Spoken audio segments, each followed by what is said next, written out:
இந்த வீடியோவில் நம்ம என்ன பார்க்க போறோம்னா, மீனராசிக்காரர்களுக்கு ஆகஸ்ட் 2026 இத்தகைய ஒரு பலாபலன்கள் நிறைந்த ஒரு மாதமாக இருக்க போகுதுங்கிறது சயின்டிபிக் வேதிக் அஸ்ட்ராலஜி முறையில் எதையும் மிகைப்படுத்தாமல், பரிகாரங்கள் அது மாதிரி மூடநம்பிக்கைக்குள்ள போகாமல், உள்ளது உள்ளவாறு ஒரு கிரகம் ராசிக்கு இந்த இடத்துல இருக்கும் பொழுது எது மாதிரி ஒரு தாக்கத்தை இந்திய வேத ஜோதிட அடிப்படையிலான ஒளி தத்துவ பிரகாரம் கர்மா எப்படி செயல்படுகிறது, சாதகமான சம்பவங்கள் சாதகமற்ற சம்பவங்கள் எப்படி நம்மளுடைய வாழ்க்கையில வருது, எது மாதிரி தாக்கத்தை கொடுக்குது, நம்மளுடைய வாழ்க்கை எந்த திசையில திரும்ப போகிறது அப்படிங்கிறத துல்லியமாக மிகைப்படுத்தாமல் சயின்டிபிக் வேதிக் அஸ்ட்ராலஜி முறையில பார்க்க போறோம். இப்ப பாருங்க, மீனராசிக்கு ஜென்மசனி போய் கொண்டிருக்குங்கிறது எல்லாத்துக்கும் தெரியும். அதுல குரு பார்வை பெற்று விட்டார், அது கொஞ்சம் நல்ல விஷயம். அதே மாதிரி ராகு 12லையும் கேது 6லையும் இருக்கிறார். மாத கிரகமாகிய ராஜோகாதிபதி செவ்வாய் 4ஆம் இடத்துல இருந்து 10ஆம் வீட்டை பார்க்குது. தொழில ஜெயிப்பது, தொழில முன்னேற்றம், தொழில் முனைப்பு, வேலை முனைப்பு, வேலையில கெட்டிக்காரத்தனம், இதெல்லாம் கொடுக்கக்கூடிய அமைப்புகள் இருக்கு.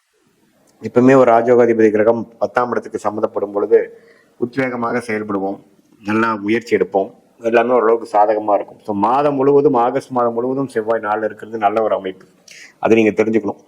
அதுக்கப்புறம் அடுத்தபடியா வரக்கூடிய 5ஆம் இடம் என்று சொல்லப்படுகிற லட்சுமி ஸ்தானத்துல சூரியனும் புதனும் சேர்ந்து குருவோடு சேர்ந்திருக்கிறது அற்புதம். ஸோ இதனால நல்ல ஒரு இடம் சார்ந்த விஷயத்துல பாக்கியம். என்னதான் ஜென்மசனி போனாலும் சில பெனிஃபிட்ஸ் வர்றது, ஒரு தொடர்பு மூலமாக டக்குன்னு ஒரு கான்டாக்ட் மூலமாக ஒரு பெனிஃபிட் வர்றது, ஒரு ப்ராஜெக்ட் வர்றது, அது மாதிரி விஷயங்கள்.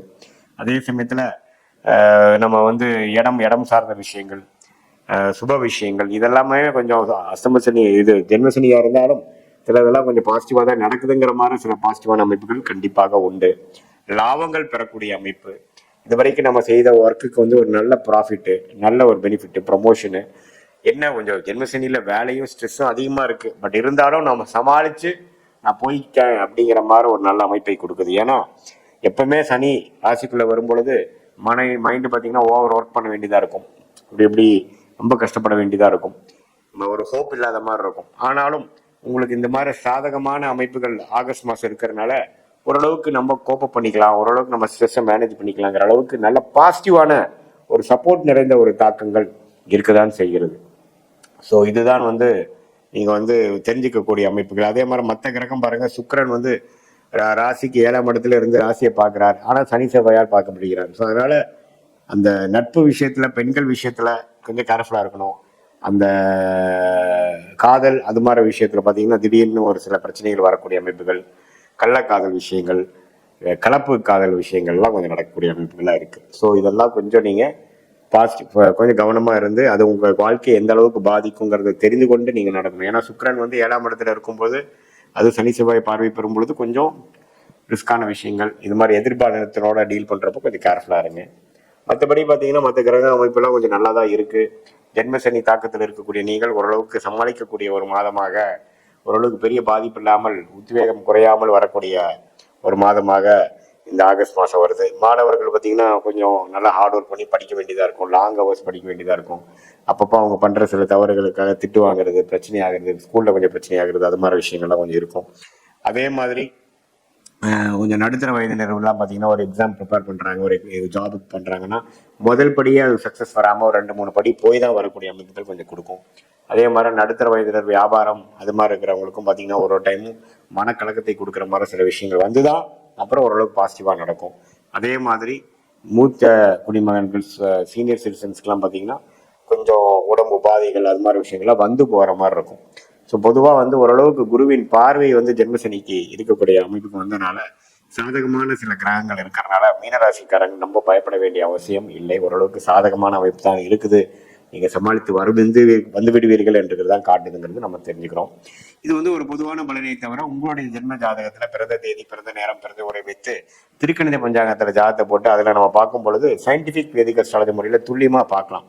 அடுத்து வரக்கூடிய காலம் எப்படி மாற ஒரு வாழ்க்கை இருக்கு, நமக்கு அடுத்த திசை எப்படி திரும்புது, நமக்கு டைரக்ஷன், லைஃப் டைரக்ஷன் எப்படி போகுது, நம்மளோட இன்ட்ரெஸ்ட்டுக்கும் நடக்கக்கூடிய விஷயத்துக்கும் மேட்ச் ஆகுதா, நமக்கு இருக்கக்கூடிய சாய்ஸ்ல எந்த சாய்ஸ் எடுக்கலாம், எது மாதிரி சாதகமான பலன்கள் நம்ம எதிர்பார்க்கலாம், நம்மளுடைய பிராப்தங்கள் என்ன, நம்ம தோஷங்கள் என்ன, நம்ம யோகமான தொழில் என்ன, யோகமான வேலை என்ன, யோகமான படிப்பு என்ன, எது மாதிரி விஷயத்துல போகலாம், எப்போ வியாபாரம் பண்ணலாம், எப்போ நம்ம தொழில் அமைக்கலாம், அல்லது வேலையிலேயே இருக்கலாமா, வேலைன்னு எடுத்துட்டோம்னா வெளிநாடா உள்நாடா இருந்தால் வெளி மாநிலமா அல்லது நம்மளுடைய ஓன் ஊரா, அல்லது பூர்வீகம் உள்ள சொத்துக்கள் எப்போ வரும், அதே சமயத்துல வேலையில் அரசு வேலையா, அது கார்பரேட் லைஃபா, பிரைவேட் செக்டாரா, எது மாதிரி விஷயங்கள் இருக்கு, இம்போர்ட் எக்ஸ்போர்ட் ரிலேட்டடா பண்ணலாமா, இது மாதிரி தொடர்புகள் நமக்கு நல்லதா கொடுக்கும் அப்படிங்கிறது. அப்புறம் ஃபேமிலி, குழந்தைகள், மேரேஜ், அது மாதிரி விஷயங்களும் பார்க்கக்கூடிய எந்த ஒரு கேள்வியா இருந்தாலும் சயின்டிபிக் வேதிக் அஸ்ட்ராலஜி மூலமாக உங்கள் ஜாதகத்தை பிறந்த தேதி, பிறந்த நேரம் வைத்து, பிறந்த உரை வைத்து துல்லியமாக போட்டு டிகிரி அடிப்படையில பார்த்து அடுத்து வரக்கூடிய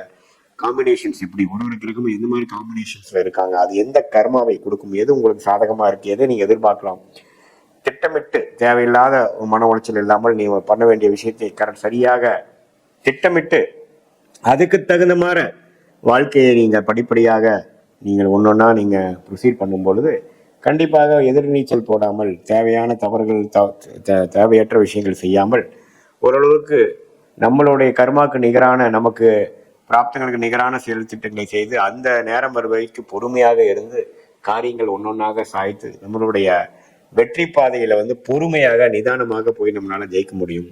எதிர்நீச்சல் போடாமல் நம்மளுடைய தேவைக்கு இல்லாத சில விஷயங்கள், அதாவது ஒரு தவறும் வாழ்க்கையில நம்ம செய்யும் பொழுது என்ன ஆகுதுன்னா ஒருவருக்கு நம்ம விலை கொடுக்க வேண்டியதா இருக்கு. அதாவது அதுக்கு பொருள் விரயமாகுது, சமய விரயமாகுது. அதுக்கப்புறம் நம்ம திரும்பி நம்மளோட வெற்றி பாதையில போகிறக்குள்ள போதும் ஆயிடுது இல்லைங்களா?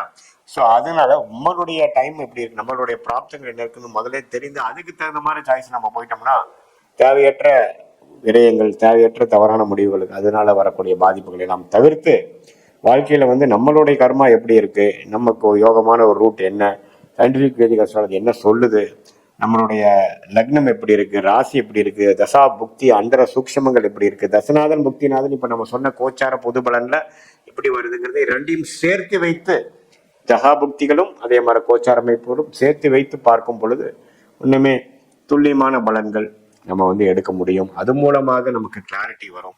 அது மூலமாக நமக்கு என்ன செய்யணும், எந்த நேரத்தில் செய்யணும், எப்போ இந்த விஷயம் நடக்குங்கிறதுக்கு காத்திருக்கக்கூடிய பொறுமையும் நமக்கு வரும். அதுக்கு தகுந்த மாதிரி வாழ்க்கையை திட்டமிட்டு வாழ்க்கையில ஒரு படியாக நம்ம செய்யும் பொழுது உடல் நலம் பெற்று நல்ல ஒரு ஆத்ம திருப்தி பெற்று நல்ல வாழ்க்கையில நம்மளுடைய பொட்டன்ஷியல் என்னவோ அதுக்கு தகுந்த மாதிரி ஒரு வெற்றி பெற்று ரொம்ப அதிக ஆசைப்படாமல் நம்மளுடைய பிராப்தங்களை புரிந்து அதுக்கு தகுந்த மாதிரி வாழும் பொழுது எளிதில் வாழ்க்கையில் வெற்றி பெற முடியும் என்று சொல்ல விரும்புகிறேன். மீண்டும் மற்றொரு காணொலியில் சந்திப்போம். நன்றி, வணக்கம்.